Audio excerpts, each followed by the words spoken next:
Agents of S.H.I.E.L.D. Season 4, Episode 15, Self-Control. This was an amazing freaking episode. The only thing that sucks about this episode is that I was like, whew, I cannot wait for next week's episode. I mean, there's like Hydra's back for whatever reason. That's May's like thing, is that she's a part of Hydra. Is she like a spy within Hydra because she wants to like beat everybody up? Is Hydra just taking over? Ward is back to life. Gemma's dead for some reason, so is she gonna be stuck inside the casket until she's able to like kill Bill, break her way through the casket and claw to the ground? And I'm super pumped, and I'm like, holy crap, this is gonna be great. And then they're like, yep, comes back in April. So I was so mad. I was just like, what the f? Like, they put out this amazing episode, and I can't wait to see what they do next. And it's like, yep, yeah, we killed Radcliffe off. Ada's taken over as the main villain, which I knew that was going to happen at some point. I was just waiting for this episode. I'm like, he's not going to survive. Like, I knew he was going to. It's the robot thing. It didn't happen like I thought, where it's like, technically humans are the problem and stuff like that. And I was really surprised that she actually killed him after he specified, because she mentioned the paradox thing, and I was like, oh, this is interesting, because normally it's like, the paradox is humans, of course, cause the problem. So I ultimately have to kill the humans to save my first directive or whatever. And that's how I thought it would play out. And she's explaining it to him like, I have this paradox. And he's like, no, this is exactly how I feel. I would never destroy the framework. I have no regrets, because it doesn't matter if they die. Their minds will live on forever.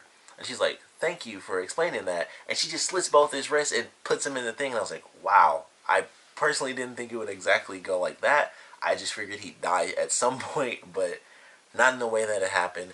And so he's gone. And then we have the Superior, who gets all chopped up and stuff, because of course he gets crushed by Rebel. So there's nothing that Ada can actually do to save him.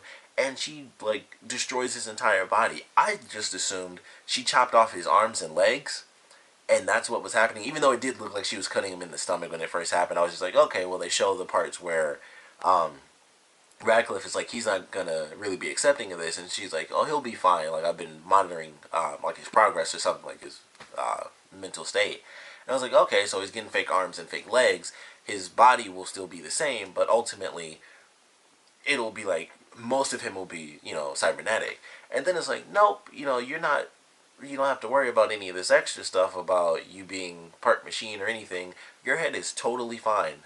And then it's like, look at this little head just totally decapitated with a thing on top. And I was like, wow, that's way darker than just chopping his limbs off and giving him robot legs and stuff. Like, she just took the whole thing. I don't even know how he's alive. There's some sort of system working where it's just a head that's alive.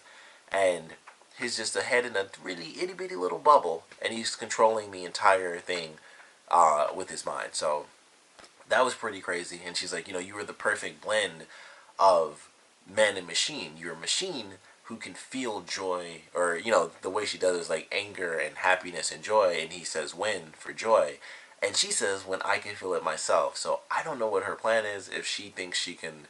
Well, who knows? I mean, considering it's all fiction, there might be some way where she could literally transfer her consciousness into another body, or and it might unlock some extra stuff. I don't know. It's really hard to say, but that was a great way to end it with Radcliffe dying, and I'm curious how that's going to play out, because of course, him being in the framework, he's dead, but technically the framework is meant to be perfection. So of course he won't remember that. Like, everyone who's within the framework isn't going to actually remember any of that stuff is actually happening. So it's like, I don't know that I died, but are they going to make it where he does end up remembering? Like, is he going to have some insane mental breakdown within the framework where he's like, holy crap, she killed me before I was put in. I'm dead. Like, I can't leave the framework, or, like, and once that happens, I mean, he's the villain, so I don't know if I should care that much, but once that happens, is there any way for him to possibly go back to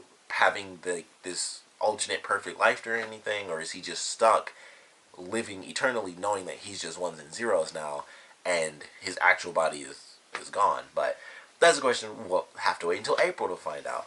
But everything they did with the ending I thought was phenomenal. Just where everybody ended up, Ward coming back, why Jim is dead. We don't know who this random woman is with Fitz, so that's interesting.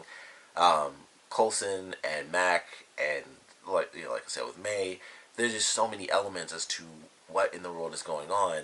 And so if they're finding each other, how is that going to play out? Because it seems like, I mean, I don't know if it's just going to be the next episode, but the way they're playing it is, even though of course it's a fictional world, they still have to survive within it, because they say if we die within this world, we will die for real. So they have to find some way to get out of there, and we'll see what happens. But I thought it was a great ending, and then just the start of this episode was freaking amazing, where it's like, oh man, we have 4 LMDs coming in. So we have, we have Mac, Daisy, Coulson, and Mace. And it's like, all right, so Fitz and Simmons, they're trying to figure it out. You know, how do we fix this? How do we warn people? Anyone could be fake. And then they're going through the system and stuff. It's like, all right, well, if we do this, we'll just stay separated. And they're doing all this different dialogue and stuff. It's like, we have to get the last 2, which you assume are Fitz and Simmons. And they go through the system, and we find out one of them is an LMD. And the way they played that scene was so amazing, because honestly, I couldn't freaking tell. I was like, what if it was a mistake? Like, what if neither of them are LMDs right now? And, you know, we end up finding it out. Like, they freak out so much, but it truly does end up being a mistake. But we find out that it's not a mistake, and it was really good because of everything that we've seen. You couldn't possibly know the true answer from that situation. Like, it could have been a mistake. It could have been Fitz. It could have been Simmons. It could have been neither of them. So there were literally 4 different options, which I guess if it was a mistake, that would be one of the options where it was neither of them. But there was so many different ways that could have played out, because it's like, we've seen it where, especially in this episode, the way they end kind of that issue with the LMDs, with the May LMD, sometimes they don't know. They're made to be subconscious, and then other times they're a bit more objective driven, as Ada puts it in this episode. And it's just like, who knows? Neither of them, you know, would really know if they were programmed that way. And it was just crazy. I was like, man, this is a really intense moment. They're both crying. Of course, with Gemma, we find out it's real, but it was a great sequence. And then she has to try to kill the LMD version of Fitz. And I love the sequence where she's stabbing him and he's freaking out and stuff, and then he like just stopped, and it was like it went through that process, and then it was just like, all right, and he just started choking. I was like, this is an insanely intense sequence right here. So I love that entire moment. And then Daisy ends up finding out about the LMD stuff too, which I thought was really cool, and that was the way they end up revealing it. Like, oh crap, there's still 2, and I think it was like right after we find out that he's an LMD, or Fitz, that's when we get the other reveal, who else is not an LMD. So I thought that was great the way it played out. And, you know, she's just doing her mission. She has no idea. And so she goes down and she sees like a dozen versions of her, all of which are actually still viable options as far as like crazy robot army stuff, because they weren't destroyed in the explosion, because the explosion may have like killed off the LMD May and Coulson. But that was just like the first floor. The Fitz and all the Daisy bots, they're all in like the basement section, so all of them are still fine. I guess the Mac one would be fine as well, because they can put them back together, but it would just take some time. So we still have the Fitz LMD, the Mac LMD, and then all the Daisy LMDs. So there's still a crazy little evil robot army out there that can go after them, but the way it all played out was really well done. And, you know, Daisy ends up running into Simmons, and, you know, before that, she's, you know, on the camera and stuff, and she's freaking out because she thought Fitz was killed, and it was actually him. And then she's watching the screen, and it's like, she finds out that it's not actually him. And then we see that Coulson and Mac are actually, or no, it was Coulson and Mace at that point.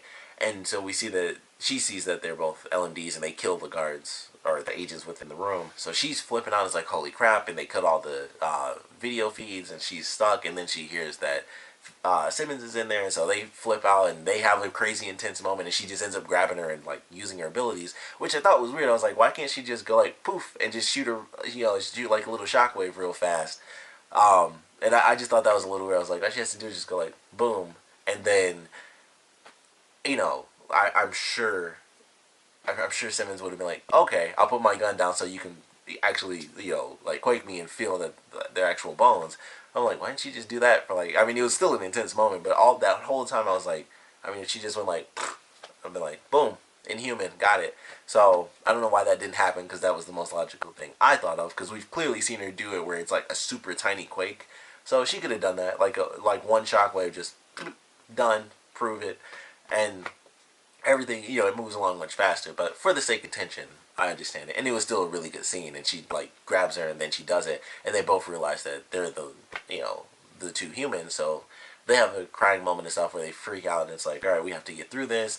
And Simmons is worried, and Daisy is like, after everything that's happened to Fitz and Simmons, is like, no, that's not good. I'm not gonna let that happen again. So you two are meant to be together. We're getting out of here. And then it was just really good. They gas the entire place, knock everybody out. They wake up 3 people, and Daisy pulls off a super badass move against the Mac and Coulson LMDs after a very intense sequence again, because she gets caught by them and she got shot in the arm. And I was like, okay, she can take him on. And then she got shot from the opposite direction in the leg, so she's knocked down.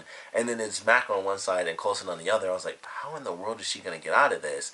And she does like that super cool like mega shockwave, and it like disintegrates almost the Mac LMD, blows the Coulson LMD through glass and stuff. So definitely cool sequence.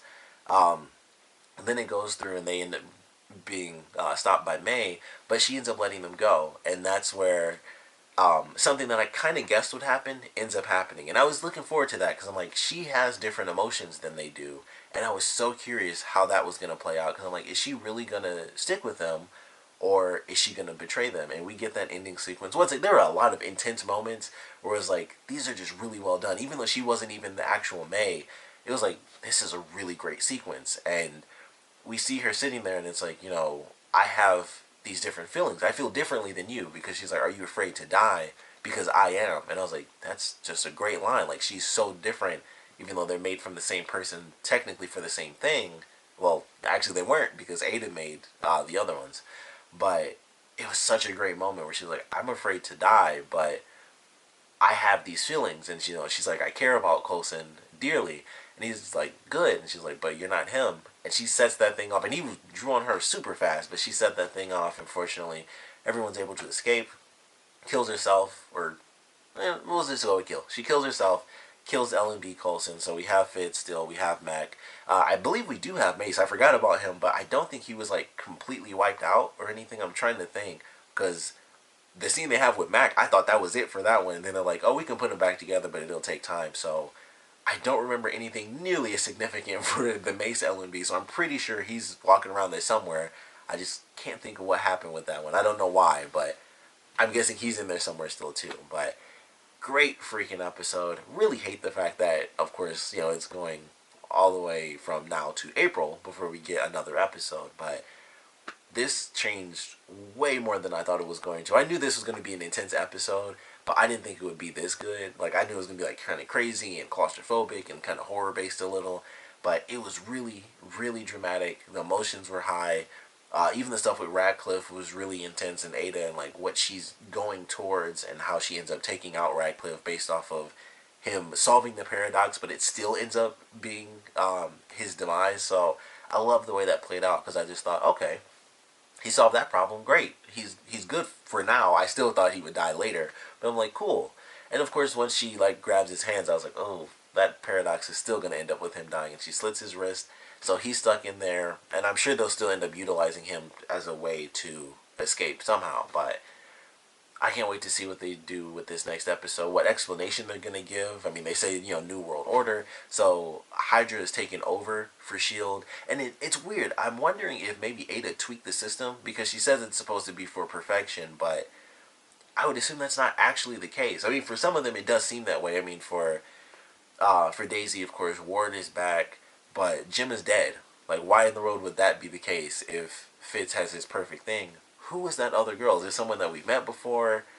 I can't think of anyone they've ever referenced for Fitz in the past as far as relationship stuff. Maybe like one episode there was someone that he was kind of interested in, but that's all I can legitimately think of. And that's all I got. I really can't think of anything else. I think there was like a girl that was like obsessed with him, if I'm remembering right, but that's about it. So I don't know. There's a lot of questions there. Of course, like I said, May being with Hydra, Hydra taking over all of S.H.I.E.L.D. I did love the fact that when she was in the elevator, I was like, it would be super sweet if they pulled back and it was the big shield building from Captain America, and it totally was. I was like, that's really awesome. And then it pans around and it's Hydra, and I was like, okay, that's really different and still super awesome. But there's a lot to look forward to when this show comes back. Sucks that it's going to be such a long time from now, but this was a phenomenal episode. This could have been a mid-season finale, if I'm being completely honest. I think this is the type of episode they could have left off on if they wanted to. The mid-season finale was good, but this was just as good, if not better. Honestly, just going through like the whole thing all together, I can't really remember the mid-season finale because I'm dumb like that. I already forgot. But this was a great episode. I can't wait to see what they do with this, alternate reality. If it'll last, I feel like this has to last more than one episode. It seems like there's way too much to it to just end it in after one episode. Because not only do they have to find everybody, but they also have to figure out how they do the stuff with Gemma, because of course Daisy has to find her.